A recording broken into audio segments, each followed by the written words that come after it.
아버지 하나님 감사합니다. 오직 아버지께서만이 우리의 영혼의 헛됨을 패하실 수 있으며 우리의 영혼의 흥함을 위해서 다시 세우실 수 있는 유일하신 창조의 하나님인 것을 믿습니다. 우리에게 그와 같은 놀라운 표적과 놀라운 일들을 행하러 이 땅에 오신 우리 주 예수 그리스도 안에 있는 하나님이 행하신 모든 패함과 흥함의 역사가 이제는 우리 모두에게도 동일하게 나타남으로 말미암아 우리도 그 그리스도를 따라 순종하고 그 그리스도의 백성이 되어가는 종들이 다들 되게 하여 주시옵소서. 예수님의 이름으로 기도드립니다. 아멘. 자, 하나님 말씀 나눕니다. 오늘은 누가복음 2장 34절로 35절 2절입니다. 누가복음 2장 34절 35절입니다. 네, 함께 읽겠습니다.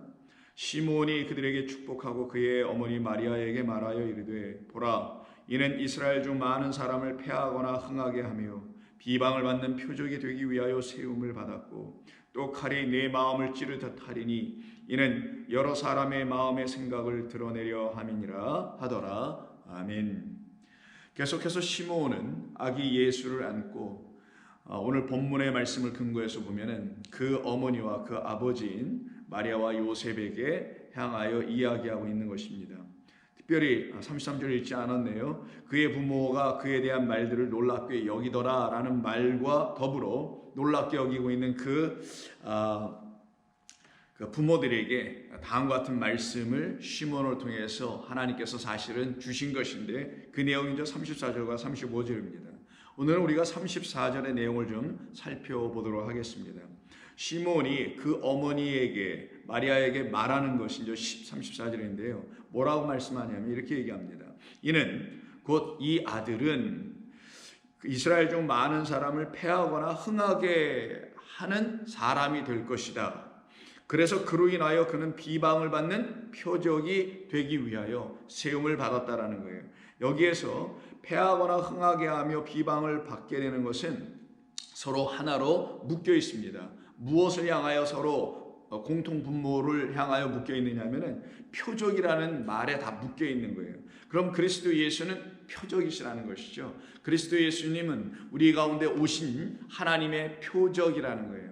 표적이라는 건 사인이니 무엇인가를 들추어 알려주려고 하는 목적으로 우리 가운데 보내심을 받고 오신 분이 우리 주 예수 그리스도시며 하나님께서는 그런 이유 때문에 당신의 아들을 우리에게 표적으로 보내주셨다는 것이죠. 그러니 그 예수 그리스도를 하나님의 표적으로 만나야 되는 거예요. 하나님께서 왜 그리스도 예수님을 우리 가운데 보내주셨는지를 깨달아 알아야 한다는 것입니다. 그래야만이 그 안에 있는 그리스도 예수라는 표적과 그리스도 예수 안에 담겨있는 그 표적 안에 담겨있는 하나님의 뜻을 알 수 있어요. 왜냐하면 표적은 표적 자체가 의미가 있는 것이 아니라 표적이 들추어지고 그 표적이 이해되고 표적이 풀려져야만이 그 안에 있는 것이 우리 가운데 확연하게 드러날 수 있게 되는 것입니다. 그러기에 표적으로 이 땅에 오신 그리스도 예수가 하시는 일을 이 패하거나 흥하게 된다는 말 안에 담아 놓게 된 것이며 이 일로 그리스도 예수는 비방을 받게 된다는 거예요. 자, 그렇다면 이 패하거나 흥하게 되는 그 그리스도 예수라는 표적을 통하여 우리가 그의 패함, 그의 흥함이 도대체 무엇인지를 알게 되면 이 패함과 흥함은 결국은 우리라는 존재들을 위한 패함과 흥함 아니겠어요? 그럼 이 패함과 흥함이 저와 여러분에게 반드시 이루어져 나타나게 하기 위해서 우리 가운데 그 패함과 흥함이라는 하나님의 거룩한 뜻이 이루어지게 하기 위해서 오신 표적이 그리스도니 그 표적인 그리스도를 온전히 만나게 되면은 우리와 가운데 이 일이 다 일어날 것 아니겠어요? 그때 우리도 비방을 받게 될 거라는 거예요. 자, 그러면 그리스도로 말미암아 어떤 그리스도? 이 표적을 행하신 패함과 흥함을 이루신 그리스도로 말미암아 그리스도께서 먼저 우리 주님께서 먼저 비방을 받으시겠죠. 그리고 그를 따르는 그 무리들인 제자들인 그리스도인들 또한 이 패함과 흥함을 그들 안에 표적으로 갖고 살아가기 때문에 하나님이 이루신 사인으로 그들 가운데 이미 다 이루어져 있기 때문에 그 이루신 하나님의 뜻을 갖고 살아가는 패함과 흥함을 갖고 있는 모든 성도들 또한 어떻게 되겠어요? 그 동일한 표적을 갖고 있다는 이유 때문에 이 세상 가운데 그와 같은 표적을 갖고 있지 못한 곧 폐암과 흥함의 하나님의 역사를 체험하고 그것을 깨달아 자기들의 삶에 이루어내신 하나님을 만나지 못한 사람들에 의해서 비방을 받을 수밖에 없죠. 이것이 그리스도인들의 삶이어야 되는 것입니다. 그리스도인들은 자기가 일부러 비방을 받기 위한 삶을 살진 않습니다. 누구와 대적 관계가 어떤 어려운 가운데 살아가길 원하는 사람들이 그리스도인이 아니에요. 그럼에도 불구하고 우리 주님 때문에, 우리 주님으로 인하여, 그것은 나를 구원해내신 폐암과 흥함을 이루신 우리 주님으로 말미암아 내가 그걸 감당할 수 있는 능력과 은혜를 입은 거예요. 왜냐하면 우리 주님께서 만약에 나에게 그런 폐암과 흥함을 이루어내시지 않았더라면 내가 어떻게 구원을 받을 수 있게 될 수 있는가? 그건 불가능했지. 오직 그가 행하심으로 말미암아 내게 이 구원의 놀라운 영광이 내게 임하였으니 그 영광을 이루신 구원의 표적으로 오신 그리스도 예수께서 내 안에서 이루신 폐암과 흥함이 내게 여전히 있으니 나도 이것으로 이 세상 살아갈 때 우리 주님처럼 똑같이 그 고난을 받을 수밖에 없고 핍박, 박해, 환난 등등의 비방의 삶을 우리는 피할 수가 없게 되는 것을 말해요. 근데 많은 적잖은 그리스도인들이 이 비방과 이것을 두려워해서 거기서 벗어나려고 하는지도 모르죠. 그런데 오늘 이 본문에서 그런 폐암과 흥함이라는 말이 도대체 무엇이길래 왜 이 아들 이 그리스도가 폐암과 흥함을 이루시기 위해서 이 땅에 오신 분이라고 시몬을 통해 하나님은 말씀하신 것인가? 시몬, 쉐마라는 이름에서 쉐마라는 말에서 나온 것이라 그랬죠. 쉐마, 곧 들으라 이스라엘아, 들으라 하나님의 백성들이 되어야 될 사람들아. 하나님의 백성들이 듣는 것이기도 하지만 하나님의 백성들이 되어야 할 사람들이 먼저 듣고 그들이 하나님의 말씀이 되어 하나님의 백성 이스라엘이 되는 거예요. 그때 그 이스라엘 하나님의 백성이 된 사람들이 드디어 하나님의 말씀을 진리로 듣고 알아 그 말씀대로 따라 순종하며 살아갈 수 있게 되는 거예요. 그래서 성도들은요, 하나님의 진리의 말씀에 따라 순종하는 것이지 하나님이 우리에게 주신 문자적 말씀에 순종하여 따라가는 게 아니에요. 문자적 말씀은 표적 자체입니다. 그 표적이 깨어서 들춰내려고 하는 진리가 있는 거예요. 그걸 듣고 그 말씀을 따라 순종할 수 있어야만이 비방을 받게 되게 되는 겁니다. 그런데 진리를 말하지도 못하고 진리가 자기 안에 진리를 우리들 안에 이루신 우리 주님의 폐하심과 우리 주님의 흥하게 하심의 역사가 일어나지도 않았기 때문에 진리를 말할 수도 없는 어떤 차원의 사람이 내가 그리스도 때문에 예수를 믿는 것 때문에 뭐 비방을 받았다고 하거나 박해를 받았다고 한다면 그가 받고 있는 박해와 그가 받고 있는 비방은 자기의 말 때문에 받고 있는 것일 것입니다. 그리스도의 생명의 말씀 때문에 받는 게 아니라 자기가 인간의 생각으로 판단하고 생각하고 해석하여 내린 그런 차원의 믿음, 신앙, 이걸 가지고 살아간다는 이유, 그걸 또 지켜야 된다는 이유 때문에 어떤 존재들과 어떤 대상들과 대적의 관계를 이루어 비방을 받고 박해를 받는다고 생각을 해요. 그런 사람들이 이 세상에 적지 않습니다. 바라건대 우리 좋은 교회 성도님들은 그래서는 안 됩니다. 여러분들은 비방을 받기 위하여 신앙생활하는 게 아니에요. 여러분들은 진리의 백성이 되기 위한 하나님의 뜻대로 지어져 가고 있는 과정이기 때문에 어쩔 수 없이 비방의 대상이 되는 것이지 비방을 받는 것이 여러분의 삶의 목적이 아닌 것입니다. 그렇다면 이 폐암과 흥함의 의미가 무엇인지를 먼저 알아야 될 것 아니겠어요? 그것도 모르고 어떻게 비방이니 이런 얘기를 할 수 있겠냐고요. 여러분들에게나 저에게나 하나님이 이 아들 그리스도 예수님을 통해서 우리 가운데 이루시는 폐암과 우리 가운데 이루시는 흥함이 동시적으로 일어나게 되는 것인데 그 뜻이 무엇이냐? 이때 폐암이라고 사용했던 우리 본문은 폐하거나 흥하게 한다 그래서 동사형으로 지금 말하는 것 같아 보이나 이 둘은 다 명사입니다. 그럼 폐함과 흥함이라는 거예요. 폐함과 흥함을 표적으로 주신다라는 것이죠. 이때 폐함과 흥함이라는 단어에서 폐함이라는 건 푸토시스라는 단어고요. 흥함이라는 건 아나스타시스라는 단어예요. 푸토시스와 아나스타시스를 쓴 건데 푸토시스는 핍토라는 말에서 나온 말로 핍토는 두 가지 의미로 사용될 때 쓰는 겁니다. 첫째는 집을 지을 때, 집은 성경에서 성전입니다. 성전은 여러분입니다. 여러분들을 하나님의 거룩한 성전으로 지어갈 때 사용하는 말이 바로 이 핍토라는 말이고 그 핍토에서 나온 말이 지금 푸토시스라는 말, 폐암이라는 말이고요. 그러면 벌써 의미가 여러분들에게 다가올 수 있죠. 하나님의 성전으로 지어지지 못한 우리라는 존재들을 하나님께서 폐하시고 하나님의 원하시는 그 거룩한 성전으로 우리를 다시 아나스타시스. 자, 그러면 이게 흥함인데 아나스타시스는 아니스테미에서 온 거예요. 아니스테미는 아나하고 히스테미 합성어. 아나 위의 것으로 말미암아 안의 것으로 이런 뜻이죠. 그리고 히스테미는 세우다예요. 그럼 아나 히스테미 위의 것으로 다시 세운다라는 거예요. 땅의 것으로 지어졌던 우리, 사람들의 말로 지어졌던 우리, 교리와 신학과 교회의 전통과 장로들은 여기서 교회 장로님들 말하는 게 아니라 교회 지도자라는 특별히 목회자와 같은 사람들, 그런 종교적인 지도자들에 의해서 잘못 지어진 우리 안에 있는 성소가 있어요. 그걸 우리 예수님이 무너뜨리라고 하셨지 않습니까? 그 성소를 폐하시는 거고, 그리고 하나님의 말씀으로 다시 우리를 지어버리는 걸 말하는 거예요. 그때 그 지어진 자들을 누구라 하냐? 아나스타시스, 여기서는 흥함이라는 말인데 이거는 부활하다는 뜻이에요. 그래서 이 아나스타시스는 전부 다 살아남, 부활, 여기에 쓰는 겁니다. 그리스도 예수의 부활, 우리 성도들의 부활, 첫째 부활의 참여, 이 모든 단어가 이 아나스타시스예요. 그러면 폐함은 사망이고요, 이 아나스타시스나 흥함은 다시 살아남이죠. 그래서 사망에서 생명으로 옮기는 일을 위해서 이 땅에 보내심을 받으신 분이 그리스도 예수라는 거예요. 자, 그러면 이 핍토라는 단어에서 나온 프토시스인 우리말 번역에서의 폐함이라는 단어가 두 가지로 쓴다고 할 때, 첫 번째는 집을 짓는 것, 성전을 짓는 것이죠. 두 번째로 사용되는 게 어떤 것으로 사용이 되냐면 씨를 뿌리는 데 사용됩니다. 자, 그럼 하나하나 좀 살펴볼까요?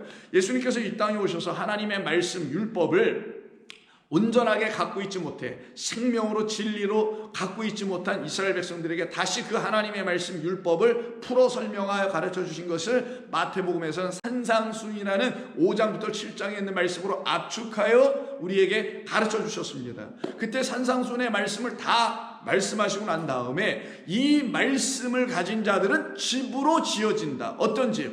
하나님이 거하실 거룩한 성전으로 지어진다. 하나님이 여러분 안에 생명의 영의 말씀으로 존재하실 수 있는, 여러분의 영원한 자, 여러분의 인생의 영원한 동반자가 되시는 하나님으로 여러분 안에 거하실 수 있는 집으로 여러분들을 다시 지어놓게 됐다는 거예요. 자, 그러면 어떻게 지어진다고요? 산상순의 말씀 5장, 6장, 7장이 다 선포된 이후에 이 집 짓는 이야기가 나오는 것이니, 하나님의 말씀을 온전히 들으면 그 말씀이 우리 안에서 하나님의 집으로 지어지게 된다는 걸 말하는 거예요. 그럼 하나님의 말씀과 집지음은 다른 별개의 말이 아니라 이것은 둘이 같은 말이에요. 그러면 하나님의 말씀으로 지어진 성전이라는 뜻이네요. 그러면 저와 여러분 안에 하나님의 말씀으로 지어진 성전이 있다라는 말은 하나님의 말씀이 여러분 안에 충만해져 있음이 곧 그가 하나님의 거룩한 성전이라는 거예요. 왜? 성전이라는 집은 그 말씀으로 채워진 집이 진짜 성전이고, 말씀으로 채워졌을 때 그 성전 문지방에서 물이 흘러내려간다는 에스겔서 47장의 그 말씀은 바로 하늘나라 백성, 하늘나라의 성소가 되어 있는 성도들 안에 물이 있다라는 거죠. 그 물은 뭐라 그랬어요?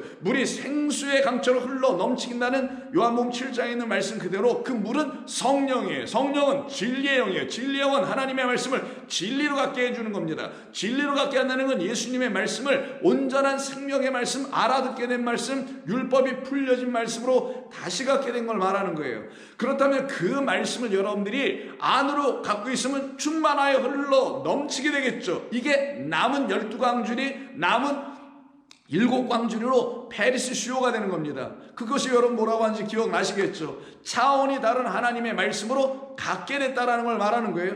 그 차원으로 바뀌어진 사람들을 갖다가 그 말씀으로 집을 지은 자들이라는 거예요. 그래서 산상순의 마지막 부분인 7장 24절에서 그러므로 누구든지 나의 이 말을, 이 앞에 있는 모든 5, 6, 7장에 있는 모든 말들 진리를 듣고 그것을 행한다고 되어 있어요. 이거 행하는 게 아닙니다. 이거 행한다면 practice, 뭐로 가서 행하다, 연습하다 이런 것으로 들려오잖아요. 이거는 포이에요예요. 포이에요는 만들다, 히브리어의 구약 성경을 통해서 보면 창세기 1장에 창조에 대한 이야기가 쭉 나오잖아요. 그때 1장, 2장에 보면은 창조에 사용되는 단어가 4가지가 있는데 그 중에 아싸라는 동사가 있어요. 그 아싸가 하나님 무엇을 짓다, 만드시다 이런 말에 사용되는 거거든요. 그 단어를 헬라어로 바꾸면 그걸 포이에오라고 하는 거예요. 그런 게 뭐냐면 하나님이 다시 지으신다라는 걸 말하는 거예요. 이건 행하는 게 아니라 이 말을 듣고 이 말로 인하여 이 말에 근거하여 이 진리에 의해서 다시 지어지면 이런 말을 하는 거예요. 그걸 행한다고 지금 얘기했는데 그 말씀으로 우리가 다시 하나님의 영들로 지어지면 엘로힘들로 다시 지어지면 그런 사람들은 누구냐? 그 집을 반석 위에 지은 지혜로운 사람과 같은 것이다. 지혜의 말씀을 가진 사람과 같은 것이다. 이들에게는 다음과 같은 일이 있다고 하네요. 비가 내리고 창수가 나고 바람이 불어 그 집에 부딪혀도 무너지지 아니하며 이렇게 된 이유는 주추를 반석 위에 놓은 까닭이요. 이 반석이 머릿돌입니다. 그리스도예요.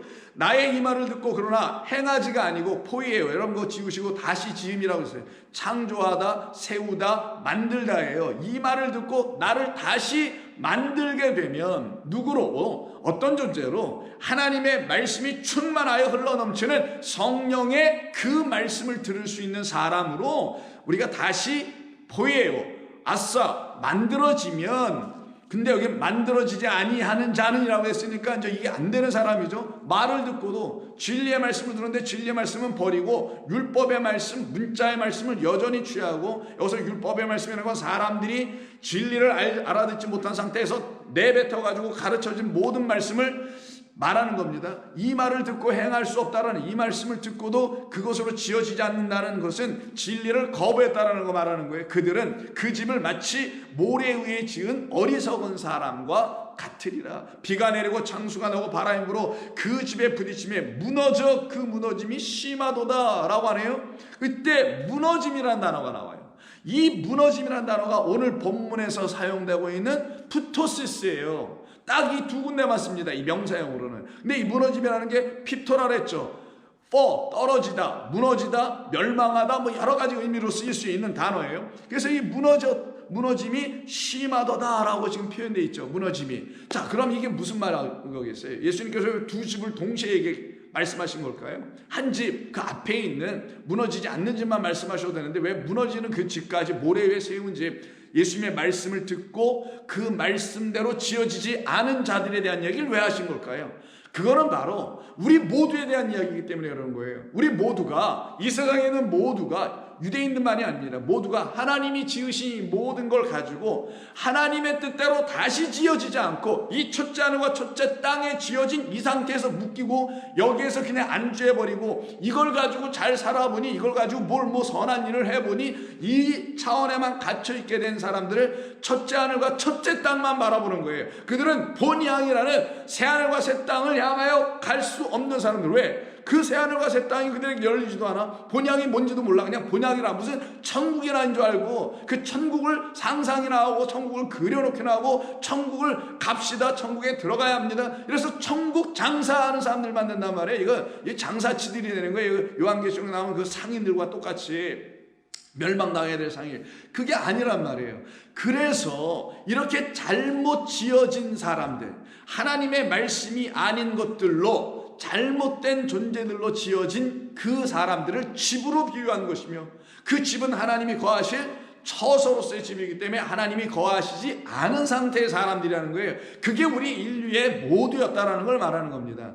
그러기에 그 집은 어떻게 된다고요? 무너져야 하고, 그리고는 어떤 집으로 다시 지어져야 돼요? 이 말을 알아듣고 우리 주님의 말씀을 깨달아 알아듣고 그 말씀이 내 안에 들어와서 하나님의 거룩한 새 창조의 역사를 일으켜 세우네. 그럼 예전 것을 무너뜨려 버리는 역사가 일어나야 되겠죠. 내가 잘못 지었던 나의 그 바벨탑과 같은 성들이 완전히 무너져 내려가야 된단 말이에요. 돌 위에 돌 하나도 남김없이 완전히 무너지는 역사가 일어나야 돼요. 그래서 마태복음 24장 1절에서 예수님께서 제자들에게 저 성전을 봐라. 그러나 돌 위에 돌 하나도 남김없이 다 무너지리라 라는 말이 나요. 그때 무너진다는 말이 카탈루어라는 헬라어를 쓰는데 이 카탈루어는 카타는 절사니까 빼버리고 루어가 중요해요. 루어가 뭐냐? 무너지다, destroy 이런 말도 있지만 본래적인 의미는 이거는 풀어내는 것을 말하는 거예요. 멍에를 메고 있다면 소가 그 멍에를 풀어내주는 거예요.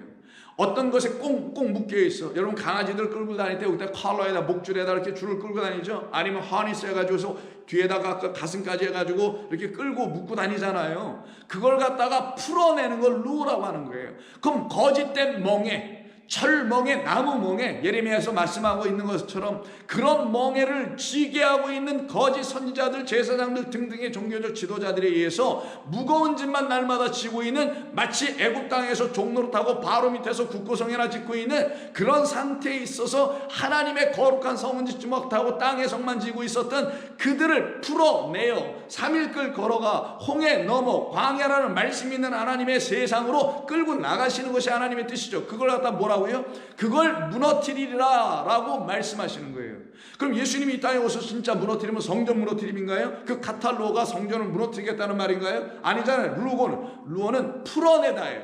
풀어내다는 얽매이고 묶여있던 우리의 잘못된 생각들, 사상들, 이념들, 개념들, 성경적 이해해서 그래서 거기서 나와서 뭐 깨달았다는 그런 일종의 깨달음들, 이런 걸 다 예수님께서 카탈루어, destroy and also release, 거기서 풀어내고 untie, 풀어내는 거예요. 전부 다 풀어내시는 이야기를 지금 이 산상수훈에서 율법을 풀어내 주심으로 이걸 온전케 하는 거잖아요. 내가 율법을 폐하러 왔다고 생각하지 말라. 나는 율법을 폐하러 온 자가 아니야. 아폴룸이 멸망시키러 온 자가 아니야. 오히려 너희들은 거짓된 말들로 아폴룸이 그걸 잃어버리다고 하죠. 잃어버린 양들이 돼 있잖아. 그러나 내가 너희에게 이 말을 주어서 너희들의 율법 성전을 하나님의 말씀으로 충만한, 깨달아 알게 된 율법이라는 말씀으로 충만한 복음의 백성들로 내가 만들어 놓을 거야 라는 뜻을 담은 거예요. 그렇다면 이 말씀 안엔 이런 의미들이 담겨 있으니 예수님께서 이 땅에 시몬을 통하여서 선포하여 알려주신 것처럼 오신 이유가 뭐라고요? 패하고 그리고 흥하게 하는 거라 하잖아요. 그러니 이런 패함, 27절에 나온 이런 패함이 그들에게 무너짐이 일어나고, 그리고 앞에 있는 하나님의 본래의 뜻인 우리를 다시 그 말씀으로 지어진 말씀 성전, 말씀을 가진 성전이 되어야 되는 거예요. 그런데 성경에 우리를 성령의 전이라고 말을 하다 보니까, 그런 말이 고린도전서 등등에 있다 보니까 사람들은 나는 성령의 전이야 라고 이렇게 말을 해요.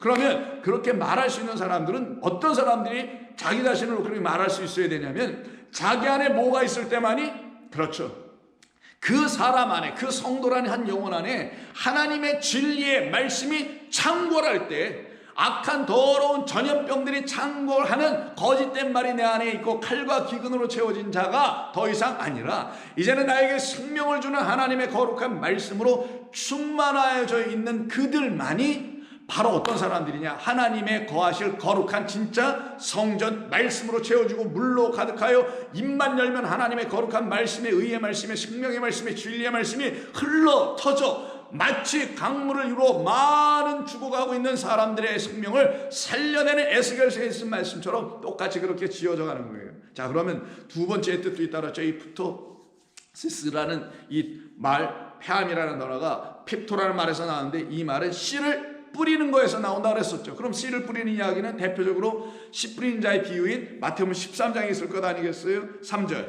예수께서 비유로 여러 가지를 그들에게 말씀하여 이르시되, 씨를 뿌리는 자가 뿌리러 나가서 뿌릴새 더러는 길가에 떨어짐에, 이렇게 떨어진다는 말이 있죠. 요 단어 씨가 이렇게 떨어져요.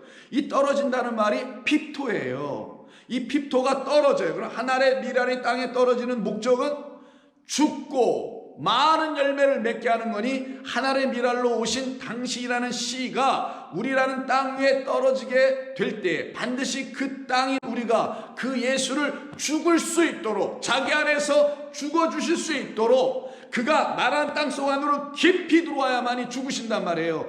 나라는 마음의 겉에 위에 떨어지면은 그걸 길가니 뭐 딱딱한 돌멩이 위에니 돌밭이니 아무 가시덤불이 이런 세 가지 그 안으로 깊이 들어오지 못하고 그 겉에 표면에만 떨어져 있는 상태라는 걸 말하는 거죠. 그렇게 되면 열매를 맺지 못한다라는 거예요. 그러나 그 땅 속 안으로 들어가야 돼요. 즉 여러분의 마음 속 안으로, 여러분의 귓가 속에서 듣고 한 귀로 듣고 한 귀로 흘리거나 귀를 맴들고 그냥 떠나가는, 머릿속에 그냥 윙윙거리다 그냥 떠나가는 게 아니라 여러분의 마음 심령 깊은 곳 안으로 하나님의 미랄 되신 그리스도라는 그 씨, 생명의 말씀, 그 아들이 그 남자 그 제라가 여러분 안에 깊숙이 들어와 있단 말이에요. 그 말은 여러분들이 하나님의 말씀을 들으실 때 여러분들의 온 영혼으로 들어야 된다는 거예요. 이걸 뭐 대충 들으면 되는 게 아니에요. 설교를 통하여서든 여러분의 어떤 묵상을 통해서든 하나님의 말씀을 듣고 하나님의 말씀을 묵상할 때 깊이 있게 묵상해야 되는 거예요.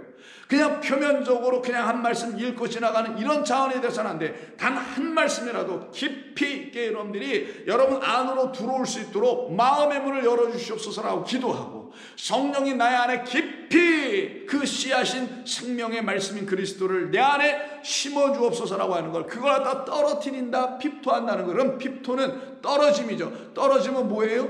풀어내기 위한 당신의 죽음이죠. 그래서 돌 위에 돌 하나 남겨서 다 무너뜨리게 하기 위해서, 거짓된 짓 무너뜨리게 해서 거짓된 나의 영혼 안에 하나님의 말씀으로 그리스도가 오셔서 당신의 진리의 말씀을 깊이 떨어뜨려 주심으로 내가 어떻게 돼요? 패하여지고 나라는 육이 끝나고 내 안에 하나님의 말씀인, 내 말은 영이요 생명인 생명의 말씀이 내 안에 깊이 떨어져 살아 역사하여 나를 어떻게 하냐? 살아난 자, 다시 지어진 자. 그래서 아나스타시스, 흥하여진 자라고 표현했지만 그건 살아남이에요. 부활한 자가 되는 거예요. 다른 말로 하면 새 생명 가진 거예요. 왜 새 생명? 율법도 생명의 말씀인데 이 율법이 생명의 성령으로 다시 들려져야만이 죄와 사망의 법으로 끝이 나고 생명의 성령의 법으로 내가 이걸 다시 들을 수가 있는 거란 말이에요.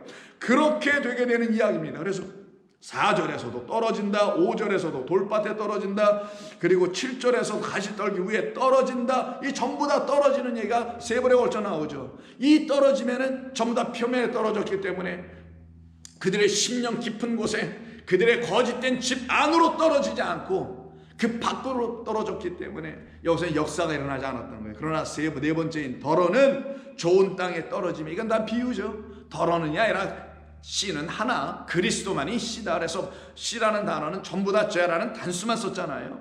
단수의 씨 하나인 그 한 분 모노겐에서 독생자로 오신 그리스도 예수는 좋은 땅, 그 좋은 땅이 어떤 땅이에요? 옥토, 양질의 땅, 뭐 화산재가 많이 축적이 돼가지고 그냥 기름진 땅, 이런 땅이겠어요? 아니죠. 그건 다 비유니까. 좋은 땅, 어떤 땅? 바로 우리 주 예수 그리스도는 하나님의 말씀을 받아들일 수 있는 땅이에요. 땅. 그들은 이미 하나님의 말씀으로 기경이 1차적으로 돼버린 사람들, 율법의 말씀으로 1차적으로 한번 갈림을 당한 사람들이에요. 이 율법의 말씀이 기경하는 쟁기라고 한번 얘기합시다. 그럼 이 율법의 말씀 한번 들었어요, 읽었어요. 이 말씀으로 한번 기경이 돼야 돼요. 기경이 뭘까요? 그래서 이 말씀으로 내가 죄와 사망을 갖고 있다는 사실을 알게 되는 게 이 율법이 우리 안에 들어와서 쟁기질했다라는 거예요. 그리고는 사망 가운데 있는 나를 쟁기질해서 다 흙을 가로 엎어가지고 돌멩이 치우고 가시덤불 치워버리고 온전한 밭으로 기경, 죄와 사망을 딱 갖고 있는 자로 만들어 놓은 게 온전한 밭이에요. 그걸 깨달아 알고 있는 상태가 좋은 땅인 거예요. 거기에만 하나님의 생명의 말씀인 그리스도가 드디어 떨어질 수 있다. 그럼 그 일은 다 누가 하시냐? 하나님의 전적인 주권이다. 하나님께서 하시는 것이다. 사람이 여기를 간섭해서 할 수 있는 게 아니다. 사람이 사람을 변화시킨 게 아니다. 사람이 사람을 자극하여 그들에게 어떤 것을 던져줘서 그것을 시행하고 실천하게 하여 그들의 마음을 그냥 충만하게 뭔가 내가 했어, 뭔가 이루었어, 내가 어떤 걸 성취했어, 봅시 우리가 그런 거 해보니까 얼마나 좋지 않느냐라고 하여 그런 마음들로 사람들이나 모아서 규합해가지고 교회라는 것을 만들어놨다면 거기가 귀신에 쳐서 바벨론 운녀의 땅입니다. 그렇다면 여러분들이나 저나 우리는 분명히 깨달아 알아야 되는 거예요. 이 좋은 땅이 되기 위해서는 반드시 율법으로 하나님의 말씀을 1차적으로 한번 읽어본 적이 있어야 되는 거예요. 이걸 다 읽어야 된다는 그런 말이 아니라 이 말씀이 여러분들에게 딱 들려졌을 때 나는 죄인이구나, 이 말씀이 여러분에게 들려졌을 때 이 말씀이 도대체 무슨 말씀인지를 알 수가 없구나, 이 두 가지가 여러분들에게 동시에 딱 일어났음을 여러분들이 경험해야 되는 거예요. 근데 그런 것도 없어. 그런 것을 인정도 못해. 인정할 마음도 없어. 그들이 무슨 좋은 땅이냐고. 그런데 씨가 떨어져 봤자 백날 떨어져도 하나님이 원하시는 그리스도라는 하나님의 말씀이 그 안에서 자라나질 못해요. 많은 열매를 자란다면 열매는 그리스도의 말씀, 하나님의 말씀이 자라나는 거예요. 그 말씀을 갖다가 우리의 안에 있는 하나님의 성전 안에 있는 물이다라고 표현해 놓았던 것입니다. 그러니 이와 같이 하나님의 말씀의 뜻을 온전히 알지 못하게 되면은 그들은 결국은 패함과 흥함의 역사가 일어나지 않게 되는 것이죠. 그래서 당신께서 어떻게 하세요? 내가 떨어져 줄게. 내가 떨어져서 거기서 내가 죽고 그 당신의 죽음을 받아들일 수 있는 그 좋은 땅들 안에서만 내가 죽어지는 거야. 내가 이 세상에서 죽은 십자가의 골고다의 사건은 어떤 사람들에게 다 이루어지게 되는데 온 세상에 다 이루어졌느냐? 안 이루어집니다. 어떤 사람들에게 이루어지냐? 그 그리스도를 바라보고 저 그리스도가 내 안에 들어오셔야 되는 거구나. 그 말은 내 안에 저분이 죽음으로 들어오셔야 되는 거구나. 내가 저분을 내 안에서 죽도록 해주셔야 되는 거구나. 저분의 십자가가 내 안에서 완전히 이루어져야 될 십자가로 내가 받아들여야 되는 거구나. 저분의 죽으심으로 내가 영접한다는 건 나는 끝난 거구나. 오늘 나도 저와 함께 죽는 거구나. 그의 죽으심을 받아들인 자는 그와 함께 죽고 그의 죽으심을 받아들인 자는 그와 함께 다시 살아나리라. 이 일이 일어나는 거란 말이에요. 이 놀라운 하나님의 역사가 일어나게 될 때 그들 삶에는 하나님이 하시는 놀랍고 아름답고 풍성한 역사가 나타나기 시작합니다. 그래서 이 아나스타시스라고 지금 헬라어로 써있는 단어를 우리말로는 흥함이라는 동사로 표현해서 흥하게 하다라고 번역한 오늘 본문 34절의 말씀에 그 아나스타시스는 아니스템이라는 단어, 다시 살아나다 이런 말에서 나왔다 그랬죠. 그래서 다시 살아남이라는 부활을 우리 당신께서 직접 말씀해 주시는 것이 있습니다. 마가복음을 보세요. 아나스타시스가 이거 어떻게 사용되는지를 보세요. 마가복음 8장 28절 이하를 쭉 보시면 너희는 나를 누구로 하느냐라고 묻게 되는 그 물음에 베드로가 다음과 같이 대답하죠. 주는 그리스도이십니다 라고 하며 이에 자기의 일을 아무에게도 말하지 말고 경고하시고 인자가 많은 고난을 받고 장로들과 대제사장들과 서기관들에게 버림받으여 죽임을 당하고 사흘 만에 살아나야 할 것을 비로소 그들에게 가르치셨다라고 하는 첫 번째 당신의 죽으심과 그리고 부활에 대한 말씀을 여기서 언급을 하십니다. 자, 이때 죽임을 당하고라는 말이 바로 어떤 의미인지 아시겠죠? 서기관과 이런 대제사장들에게 버림받아요. 그 모퉁이 돌로 오셨던 분인 것을 알지 못하고 그 쪼가리 돌을 그냥 버려. 진리는 버리고 율법만 겉에 것만 취하고 있어요. 그 상태, 아래 것만 갖고 있고 위에 것은 아직 갖고 있지 못해. 밖에 것만 갖고 있고 드러난 것만 갖고 있고 그 안에 속에 있는 알맹이를 갖고 있지 못한 것을 놓고 서기관들에게 버림받았다. 그들은 나를 왜 버린지 아니? 그들이 생각하는 차원의 겉의 것과 땅의 것과 그 보이는 표면의 것만 그들이 원했기 때문에 나는 그런 말을 그들에게 준 게 아니니 그들이 내 말을 받아들이지 아니하고 내가 준 그 안의 것 위에 있는 말씀 하늘의 말씀은 버리더라는 거예요. 그게 버림받았다라는 거예요. 그리고 버림받은 당신은 죽임을 당하시는데 어디 가서 죽임을 당하시냐? 바로 골고다라는 해골들이라는 우리 사망들 안에 들어오셔서 자기 자신이 죄로 인하여 해골 곧 죽음 사망의 그 자리에서 있다는 사실을 알고 있는 그들 안에서만 당신은 죽임을 당하는 거예요. 그리고는 그들 안에서 사흘 만에 다시 살아나야 할 것을 이게 바로 아니스템이 바로 부활이다.